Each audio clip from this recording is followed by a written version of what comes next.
In the time of the Judges, Israel faced an endless cycle of rebellion, suffering, and desperation. The land, once filled with God's blessings, now lay ravaged by enemies, and hope seemed like a distant memory. For 7 years, the people of Israel had fallen under the merciless grip of the Midianites, their every action dictated by fear and oppression. The Midianites weren't just another enemy, they swept across Israel like a relentless storm, stripping the land bare. Judges 6, verse 1 paints a dark picture, saying, "The Israelites did evil in the eyes of the Lord, and for 7 years he gave them into the hands of the Midianites." This was no ordinary occupation. Midian's oppression was brutal, as they plundered crops and took away the livestock, leaving the Israelites hiding in caves, starving and desperate. Their once thriving society was on the verge of collapse. It was in the midst of this chaos and despair that God did something unthinkable. He chose a man that no one would have expected, someone from the lowest ranks of society. Gideon, a man cowering in fear, hiding in a winepress to thresh a meager amount of wheat, would become the leader of a nation. In Judges 6, verse 11, we read of this divine encounter. The angel of the Lord came and sat down under the oak in Ophrah that belonged to Joash the Abiezrite, where his son Gideon was threshing wheat in a winepress to keep it from the Midianites. Imagine that moment. Gideon, full of fear, crouched in a place meant for making wine, trying desperately to gather just enough grain to survive another day. He was no hero, just a man trying to avoid being seen by his enemies. The atmosphere was thick with fear, uncertainty, and hopelessness. And then, the unexpected happened. The angel of the Lord appeared to Gideon, delivering a message that must have seemed utterly absurd in the face of the situation. Judges 6, verse 12 states, "When the angel of the Lord appeared to Gideon, he said, 'The Lord is with you, mighty warrior.'" Mighty warrior? Gideon, terrified and hiding, must have looked around in disbelief. Who was this messenger talking to? Surely not him. His response reflects not only his personal doubt, but the collective despair of Israel. In Judges 6, verse 13, Gideon expresses his frustration. "Pardon me, my Lord." Gideon replied, "But if the Lord is with us, why has all this happened to us? Where are all his wonders that our ancestors told us about when they said, 'Did not the Lord bring us up out of Egypt, but now the Lord has abandoned us and given us into the hand of Midian?'" These words resonate deeply, not just for Gideon, but for anyone who has faced trials and asked, "Where is God in all this suffering?" It's a cry that comes from a place of deep anguish. But the angel was not there for a theological debate. His mission was clear. Judges 6, verse 14 says, "The Lord turned to him and said, 'Go in the strength you have and save Israel out of Midian's hand. Am I not sending you?'" Still, Gideon couldn't comprehend how someone like him, the least in his family from the weakest tribe, could lead such a monumental task. In Judges 6, verses 15 to 16, we see Gideon's deep insecurity surface. "Pardon me, Lord," Gideon replied, "but how can I save Israel? My clan is the weakest in Manasseh, and I am the least in my family." But God's answer was unwavering. "I will be with you, and you will strike down all the Midianites, leaving none alive." This was not a mission dependent on Gideon's strength or abilities, but on God's power and presence. Despite the reassurance, Gideon still doubted. Like many of us, he wanted a sign, something tangible to confirm what seemed impossible. He prepared an offering, and what happened next was nothing short of miraculous. Judges 6, verse 21 recounts, "With the tip of the staff that was in his hand, the angel of the Lord touched the meat and the unleavened bread. Fire flared from the rock, consuming the meat and the bread, and the angel of the Lord disappeared. At that moment, Gideon realized the gravity of the encounter. He had seen the angel of the Lord face to face and feared for his life. Judges 6, verses 22 to 23 continue. When Gideon realized that it was the angel of the Lord, he exclaimed, "Alas, sovereign Lord, I have seen the angel of the Lord face to face." But the Lord said to him, "Peace, do not be afraid. You are not going to die." It was here, in the darkest moment, that Gideon's improbable calling was sealed. The once fearful man hiding in the winepress was now the chosen warrior who would lead Israel to victory. Though Gideon had built an altar, naming it the Lord is Peace, his journey was far from over. Doubt still lingered in his heart. He needed further assurance before leading Israel into battle against the Midianites. In Judges 6, verses 36 to 37, we see Gideon's humanity shine through. Gideon said to God, "If you will save Israel by my hand as you have promised, look, I will place a wool fleece on the threshing floor. If there is dew only on the fleece and all the ground is dry, then I will know that you will save Israel by my hand." As you said, this request wasn't just about seeking confirmation, it was about Gideon wrestling with his own inadequacies, looking for a sign that God was truly with him. The next morning, the miraculous sign came. Judges 6, verse 38 reveals the answer, and that is what happened. Gideon rose early the next morning. He squeezed the fleece and wrung out the dew, a bowl full of water. Imagine the scene: Gideon waking up before sunrise, his heart racing as he approached the fleece. When he picked it up, he felt the weight of the water. His hands trembled as he squeezed the fleece, filling an entire bowl with dew. The ground around it was completely dry, an undeniable miracle. But the story doesn't end there. Gideon, still not entirely convinced, makes an even bolder request. Judges 6:39-40 states, "Then Gideon said to God, 'Do not be angry with me. Let me make just one more request. Allow me one more test with the fleece, but this time make the fleece dry and let the ground be covered with dew.' That night God did so. Only the fleece was dry. All the ground was covered with dew. This second test completely reverses the first. Now Gideon asks for the fleece to be dry while the ground around it is soaked with dew. It is a request that defies the laws of nature, since the fleece would normally absorb moisture from the air. The fact that God granted this second request demonstrates his patience and understanding of Gideon's doubts. It serves as a powerful reminder that God often accommodates our weaknesses, providing the assurance we need to fulfill his will. These events hold profound significance. The fleece, a product of sheep, could symbolize the very people of Israel, the flock of God. In the first test, the fleece being wet while the ground remained dry could represent how God would bless his people in a barren world. In the second test, the fleece being dry while the ground was wet could symbolize how God would use Israel to bless the nations around them. More than that, these fleece tests illustrate Gideon's gradual transformation.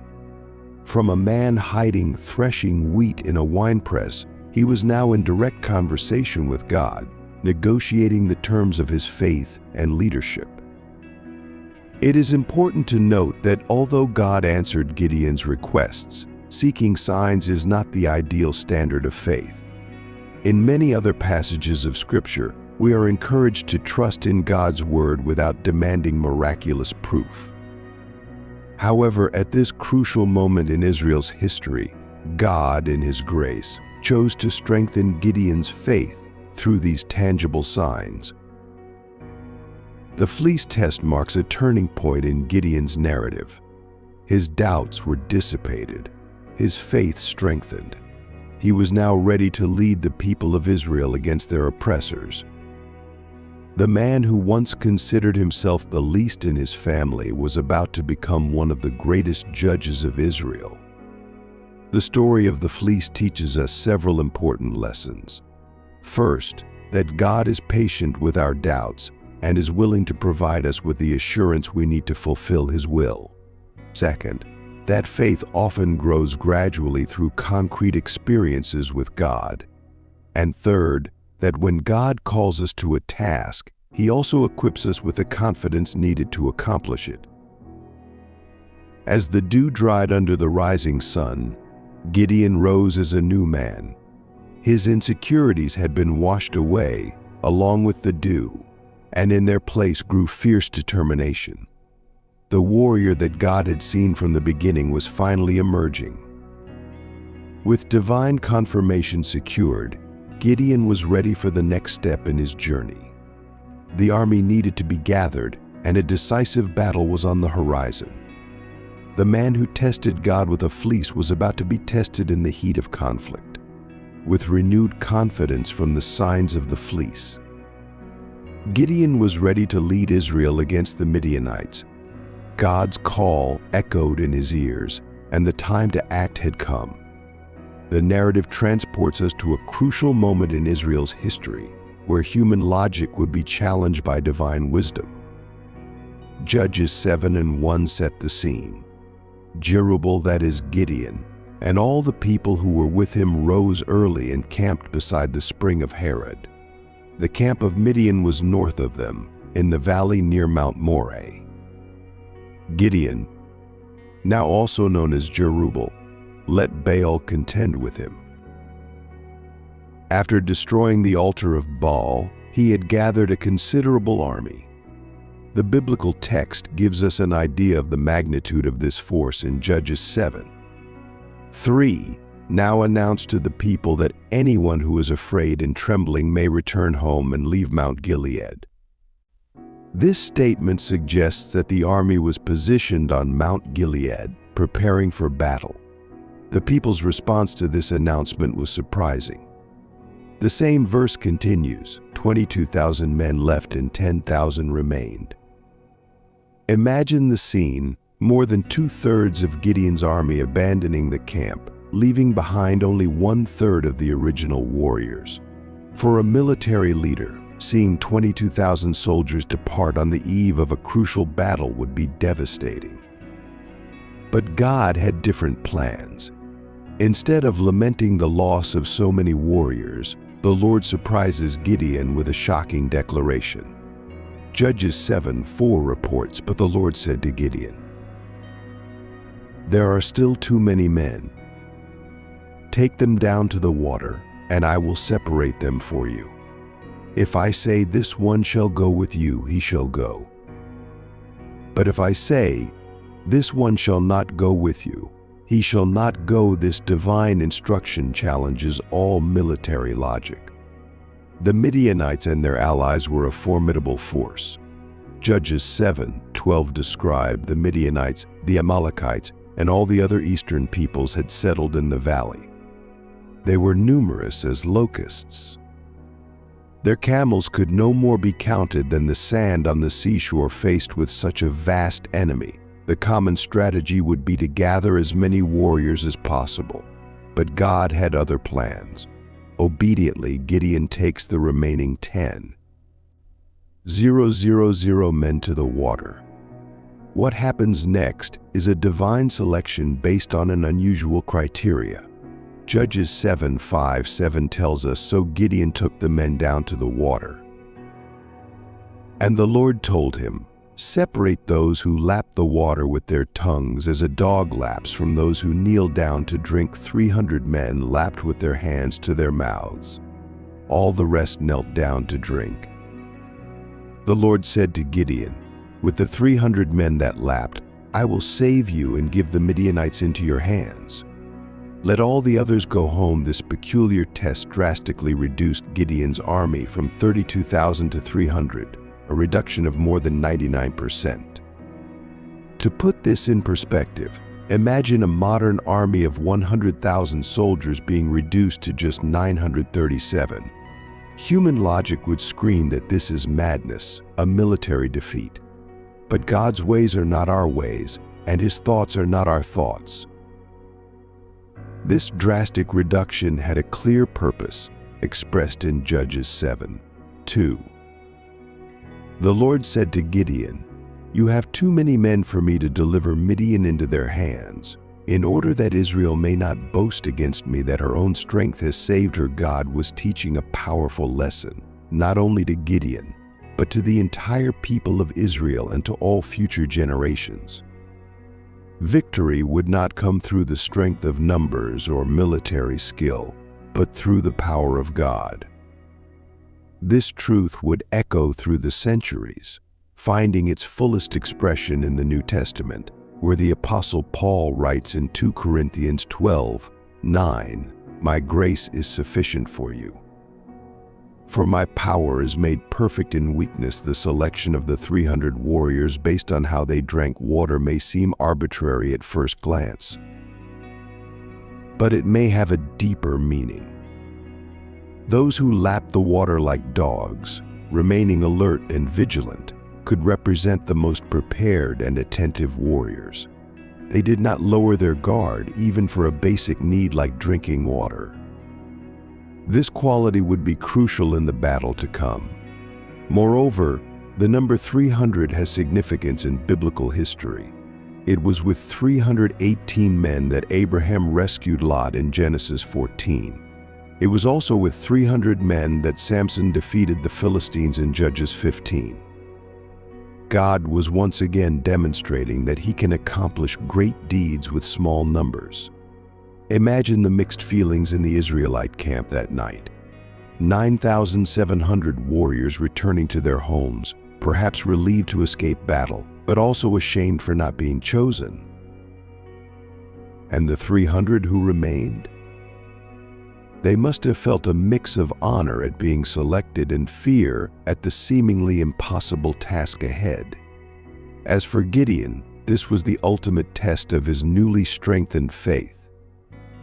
He had asked God for signs with the fleece, and God had answered. Now God was asking Gideon for a sign of His trust, leading a tiny army against a formidable force.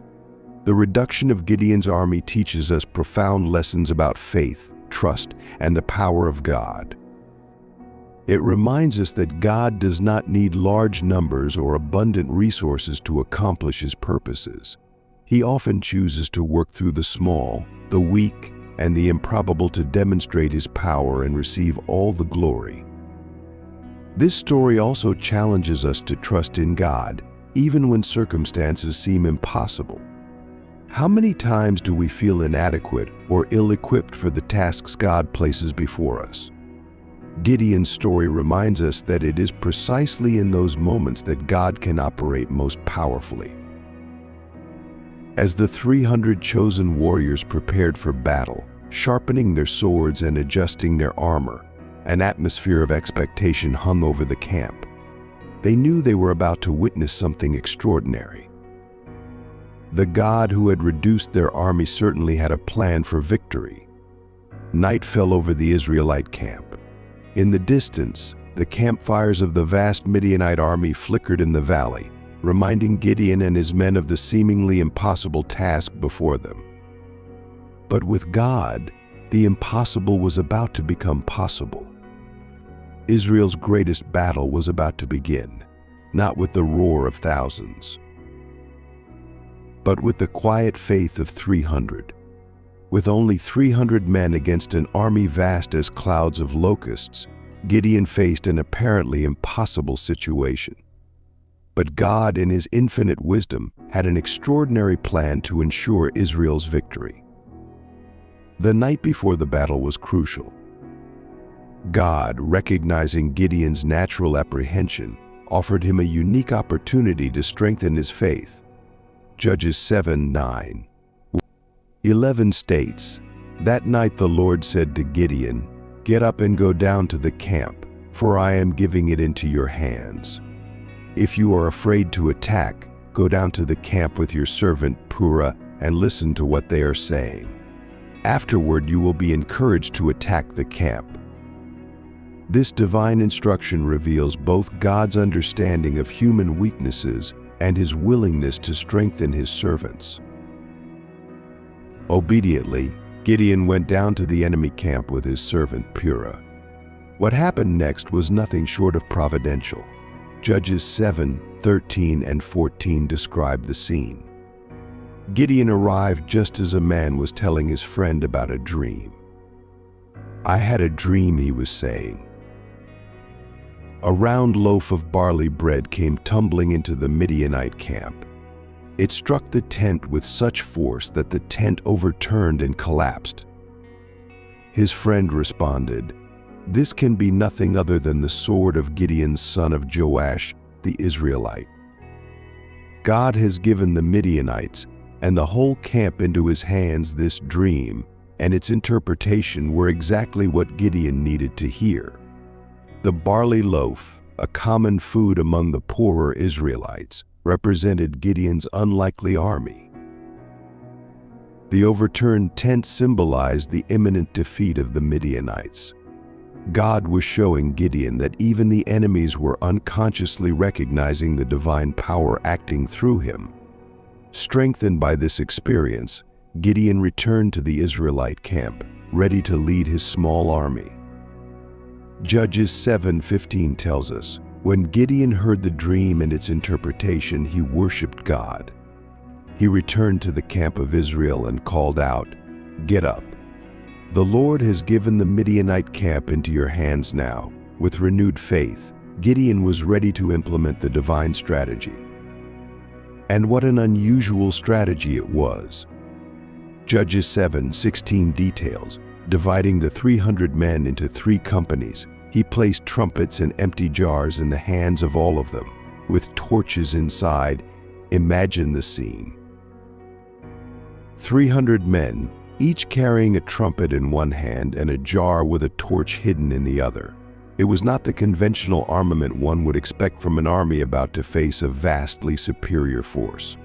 Gideon then instructed his men, as we read in Judges 7:17. 18, "Watch me," he told them.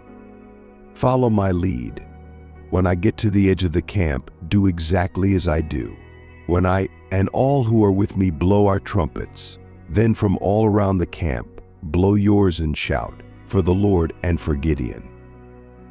The strategy was simple, yet brilliant in its psychological effectiveness. The plan was to create the illusion of a much larger army taking advantage of the darkness of night and the element of surprise. Judges 7:19 and 20 describe the attack. Gideon and the 100 men with him reached the edge of the camp at the beginning of the middle watch, just after they had changed the guard. They blew their trumpets and broke the jars that were in their hands. The 3 companies blew the trumpets and smashed the jars, grasping the torches in their left hands and holding in their right hands the trumpets they were to blow. They shouted, "A sword for the Lord and for Gideon." The effect was immediate and devastating. Judges 7:21-22 reports, "Each man stood in his place around the camp, and all the Midianites ran, crying out as they fled." When the 300 trumpets sounded, the Lord caused the men throughout the camp to turn on each other with their swords. The army fled to Beth-Shittah towards Zererah, as far as the border of Abel-Meholah, near Tabbath. The confusion in the Midianite camp was total. The sudden sound of 300 trumpets, the brightness of 300 torches emerging from the darkness, and the battle cry echoing from all sides created the illusion of a massive army attacking from all directions. In their panic, the Midianites began to fight among themselves, unable to distinguish friend from foe in the darkness and chaos. This divine strategy demonstrates several important truths. First, it shows that God often uses unusual methods to achieve his purposes. The weapons of victory were not swords or spears, but trumpets, jars, and torches. Second, It highlights the importance of obedience. Gideon and his men followed God's instructions to the letter. Even when they seemed strange or illogical, their faithfulness was rewarded with a miraculous victory. Third, it illustrates the power of faith in action. The 300 men had to believe that the plan would work, exposing themselves to danger by breaking their jars and revealing their positions with the torches. Finally, it demonstrates that when God is in control, even the smallest forces can overcome the greatest challenges. The victory did not come through Israel's military strength, but through the power of God working through his obedient people. As the Midianites fled in panic, Gideon and his men remained in their positions, witnessing the incredible divine intervention. The battle was won, but the pursuit of the fleeing enemies was just beginning. The Israelite army, which had watched from a distance, would now join the hunt, completing the victory that God had so miraculously initiated. Gideon, now fully confident in the power of God, led an unrelenting pursuit of the retreating enemies. This phase of the campaign would reveal not only Gideon's determination but also the internal challenges that Israel would face even amidst victory. Judges 7:23-24 shows us how the pursuit began. The Israelites from Naphtali, Asher, and all of Manasseh were called out, and they went in pursuit of the Midianites. Gideon sent messengers throughout the hills of Ephraim, saying, "Come down to attack the Midianites and seize the waters of the Jordan ahead of them, as far as Beth-barah." This call demonstrates Gideon's strategic leadership. He not only pursued the enemy but also mobilized additional forces to cut off the Midianites' escape route. The response was immediate, as we see in the continuation of verse 24. So all the Ephraimites were called out and took the waters of the Jordan as far as Beth-barah. Gideon's strategy proved effective. Judges 7.25 reports. They also captured 2 Midianite leaders, Oreb and Zeb. They killed Oreb at the rock of Oreb and Zeb at the winepress of Zeb. They pursued the Midianites and brought the heads of Oreb and Zeb to Gideon, who was on the other side of the Jordan. The capture and execution of these Midianite leaders was a significant blow against the enemy. However, this victory also brought to light internal tensions among the tribes of Israel. Judges 8:1 shows us the beginning of this conflict. The Ephraimites asked Gideon, "Why have you treated us like this? Why didn't you call us when you went to fight Midian?" And they criticized him sharply. This reaction from the Ephraimites reveals the tribal pride and desire for recognition that often threatened Israel's unity. They felt excluded from the glory of the initial victory, even though they had played a crucial role in capturing the enemy leaders. Gideon's response demonstrates his diplomatic wisdom. Judges 8:2-3 records. But he answered them, "What have I accomplished compared to you? Aren't the gleanings of Ephraim better than the full grape harvest of Abiezer? God gave Oreb and Zeb, the Midianite leaders, into your hands. What was I able to do compared to you at this?" Their resentment against him subsided with this skillful response. Gideon managed to calm the Ephraimites, valuing their contribution and downplaying his own achievements. This ability to handle internal conflicts would be crucial for maintaining Israel's unity during and after the campaign. Meanwhile, the pursuit of the Midianite kings continued.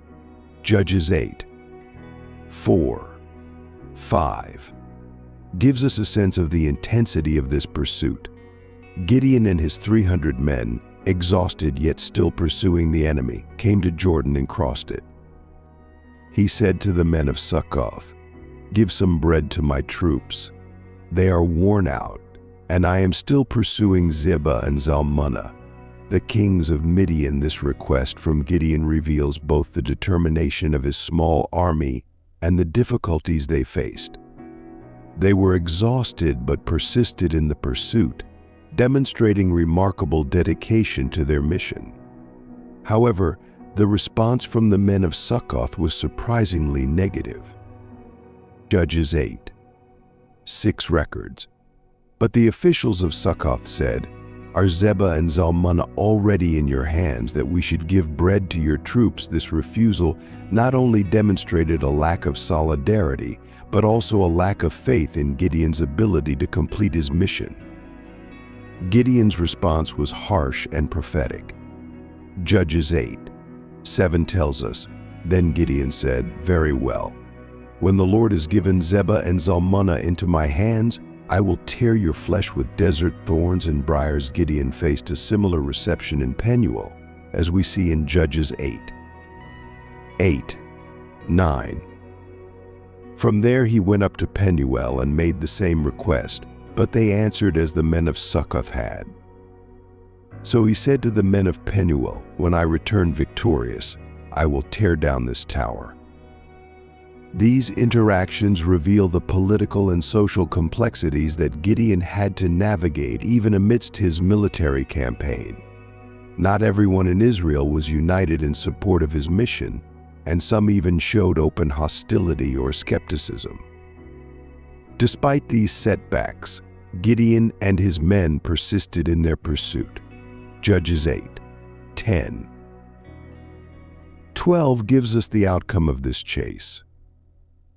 Zebah and Zalmunna were in Karkur, with a force of about 15,000 men, all that remained of the armies of the eastern peoples. 120,000 swordsmen had fallen.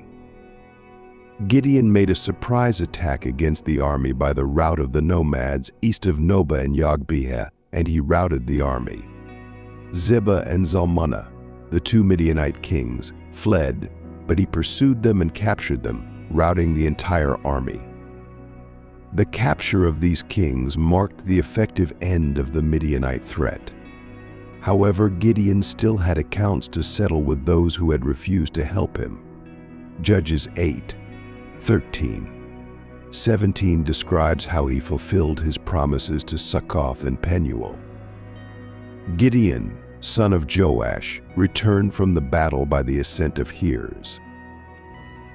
He captured a young man of Succoth and interrogated him, and the young man wrote down for him the names of the 77 authorities of Succoth, the leaders of the city.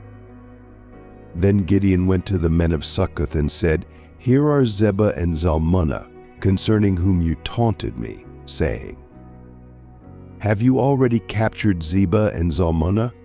Why should we give bread to your weary men?' So he took the leaders of the city and punished them with the thorns and briars of the wilderness. He also tore down the tower of Penuel and killed the men of the city." These actions of Gideon, although they may seem severe by modern standards, demonstrate the fulfillment of his word and establish his authority as leader of Israel. They also serve as a warning against a lack of solidarity and support in times of national crisis. Finally, Gideon confronted the captured Midianite kings. Judges 8:18-21 recounts this final encounter. Then he asked Zebah and Zalmunna, "What kind of men were those whom you killed at Tabor?" "Men like you," they answered, each one with the bearing of a prince. Gideon replied, "Those men were my brothers, the sons of my mother. As surely as the Lord lives, if you had spared them, I would not kill you." He said to Jephthah, his oldest son, "Draw your sword and kill them." But Jephthah did not draw his sword, because he was afraid, being still a boy. Zebah and Zalmunna said, "Get up yourself and kill us, for as the man is, so is his strength." So Gideon arose and killed them. And he took the ornaments off the necks of their camels. This final episode of the pursuit reveals several aspects of Gideon's character. His determination to avenge his brothers shows his sense of justice and familial loyalty. The hesitation of his son Jephthah and Gideon's subsequent action demonstrate his strength and resolve as a leader. With the deaths of Zebah and Zalmunna, Gideon's campaign against the Midianites came to an end. Israel was free from its oppressors, and Gideon emerged as a powerful and respected leader. However, the consequences of this victory and Gideon's subsequent decisions would have a lasting impact on the history of Israel, as we will see in the next chapter of his life. After the decisive victory over the Midianites, Gideon found himself in a position of great respect and authority in Israel. His legacy, however, would be marked by a mix of triumph and tragedy, faithfulness and failure. The people, impressed with his leadership, made a surprising proposal. Judges 8.22 states, "The Israelites said to Gideon, 'Rule over us, you, your son, and your grandson, because you have saved us from the hand of Midian.'" This offer reflected the people's desire for strong, centralized leadership, foreshadowing the future monarchy of Israel. However, Gideon's response demonstrated his understanding of the true king of Israel. Judges 8.23 records his reply, but Gideon told them, "I will not rule over you, nor will my son rule over you. The Lord will rule over you." This declaration by Gideon was a powerful testimony of his faith and understanding of God's role as the true leader of Israel. He recognized that his victory was not the result of his own strength or skill, but of God's power. However, Gideon's subsequent actions revealed a complexity in his character. Judges 8.24.27 narrates an intriguing episode. He continued, "I do have one request for you. Give me each of you an earring from your share of the plunder." It was the custom of the Ishmaelites to wear gold earrings. They answered, "We'll be glad to give them," so they spread out a garment. And each man threw a ring from his plunder into it. The weight of the gold earrings he asked for came to about 25 pounds, not counting the ornamental pendants. The purple garments worn by the kings of Midian, or the chains that were on the camels' necks. Gideon made the gold into an ephod, which he placed in his hometown, Ophrah. All Israel prostituted themselves by worshiping it there, and it became a snare to Gideon and his family. This episode reveals a significant flaw in Gideon's judgment. Although his intention may not have been to establish an idolatrous cult, his actions led the people to a form of misplaced worship. The ephod, priestly garment he created, became an object of improper veneration, diverting the people from true worship of God. Despite this mistake, the immediate impact of Gideon's leadership was positive for Israel. Judges 8.28 tells us, "Thus Midian was subdued before the Israelites and did not raise its head again." During Gideon's lifetime, the land had peace for 40 years.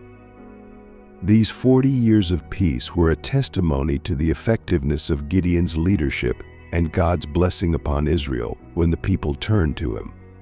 However, the narrative also reveals that the seeds of future problems were being sown.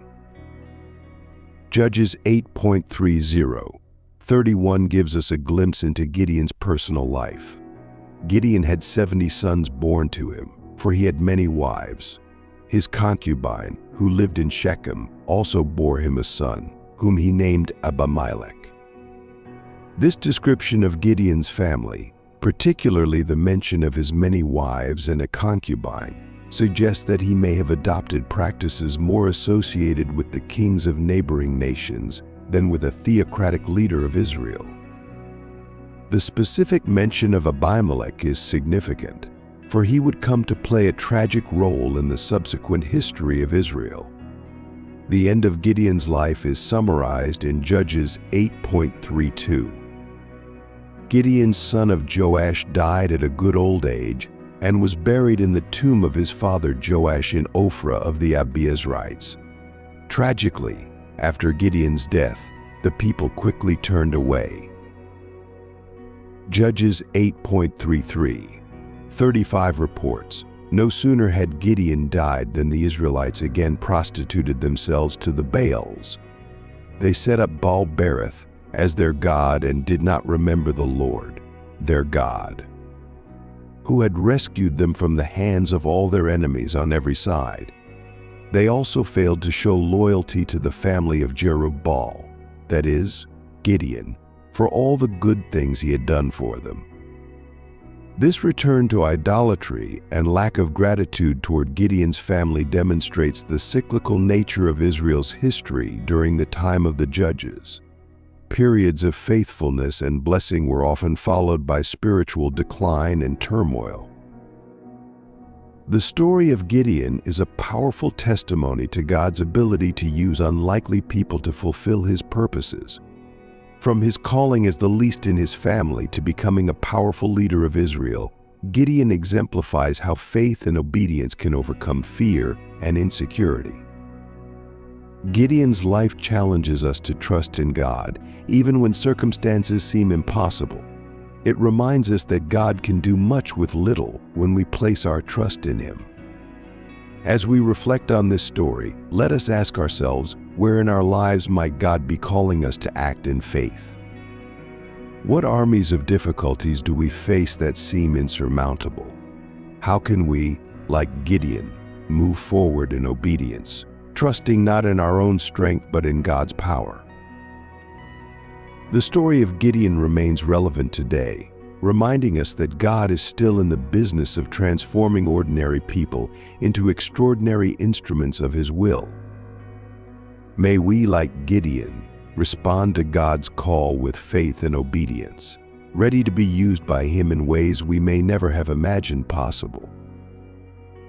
If this story touched your heart and you wish to learn more about the heroes of faith in the Bible, be sure to subscribe to our channel and turn on notifications. Together we can explore the rich lessons that Scripture has to teach us and apply them to our daily lives. Thank you so much for watching. If this story touched your heart and you wish to learn more about the heroes of faith in the Bible, don't forget to give it a thumbs up, leave a comment below, and let us know your thoughts. Make sure to subscribe to the channel and hit the notification bell so you never miss an update. Your support helps us continue bringing more great content. See you in the next feed.